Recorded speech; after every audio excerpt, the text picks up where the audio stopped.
આ સાથે પાટણથી સમાચાર સામે આવી રહ્યા છે। પાટણથી સમાચાર પ્રાપ્ત થયા છે, જેમાં પાટણમાં નદી કાંઠાના ગામડાઓને એલર્ટ કરવામાં આવ્યા છે। તો નીચાણવાળા જે વિસ્તારો છે તેઓને એલર્ટ કરવામાં આવ્યા। બનાસ ખારી નદી કાંઠાના ગામડાઓને એલર્ટ કરવામાં આવ્યા છે। સરદાર સરોવરની જળ સપાટી વધતા એલર્ટ આપવામાં આવ્યું છે। આ સાથે અવિરત વરસાદના કારણે સરદાર સરોવરની સપાટીમાં વધારો થયો છે। પુષ્કળ પ્રમાણમાં નવા નીરની આવક થઈ છે। હારીજમાંથી પસાર થાય છે આ ખારી અને બનાસ નદી, અને જેમાં નદીમાં અને કેનાલમાં પાણી છોડવામાં આવશે। નદી કાંઠાના ગ્રામ્યજનોને સાવચેત રહેવા માટે સૂચના આપવામાં આવી છે।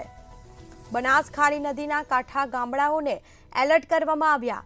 જે નીચાણવાળા વિસ્તારો છે તેમને તંત્ર દ્વારા એલર્ટ કરવામાં આવ્યા।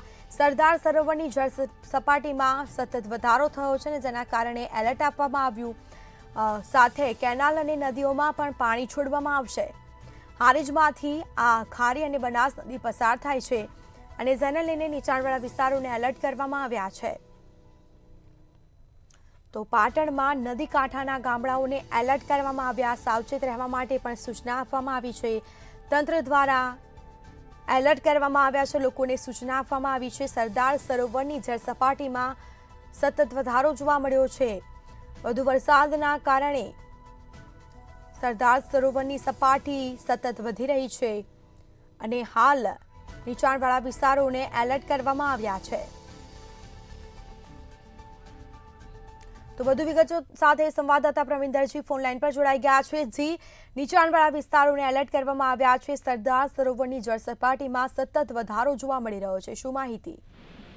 ચોક્કસ જો વાત કરીએ તો પાટણ જિલ્લાની અંદર હવામાન વિભાગની આગાહીને પગલે પાટણ તેમજ બનાસકાંઠા જિલ્લાની સરહદની અંદર જે આવેલી છે બનાસ અને ખારી નદી, આ વિસ્તારની જે નજીકના જે ગામો છે તે ગામોને એલર્ટ કરી દેવામાં આવ્યા છે। કારણ કે હાલમાં જો વાત કરીએ તો સરદાર સરોવર અને નર્મદા નિગમની પાટણ શાખા દ્વારા આ લેટર પેડ પર જાહેરાત કરી અને તેઓને એલર્ટ રહેવા માટે જણાવવામાં આવ્યું છે। જોકે સરદાર સરોવરની જળ સપાટી વધતા લેવલ જાળવવા માટે નર્મદા કેનાલ મારફતે પેટા કેનાલો અને નદીઓમાં પાણી છોડવામાં આવશે। કારણ કે જો વધુ વરસાદ થાય, વધુ વરસાદની આગાહી છે અને વધુ વરસાદ થશે તો આ ગામોને ક્યાંક ને ક્યાંક એલર્ટ કરવા પડશે। કારણ કે તે ગામો પાણીના કારણે તકલીફ થાય તેવી દિશામાં જોવા મળી રહી છે। ત્યારે આ સરદાર સરોવરની સપાટી જો વધી તો તેમાંથી પાણી છોડવામાં આવશે, જેને લઈને પાટણ જિલ્લાનું જે હારીજ તાલુકો છે ત્યાં અહીંયાથી ખારી અને બનાસ બે નદીઓ પસાર થાય છે।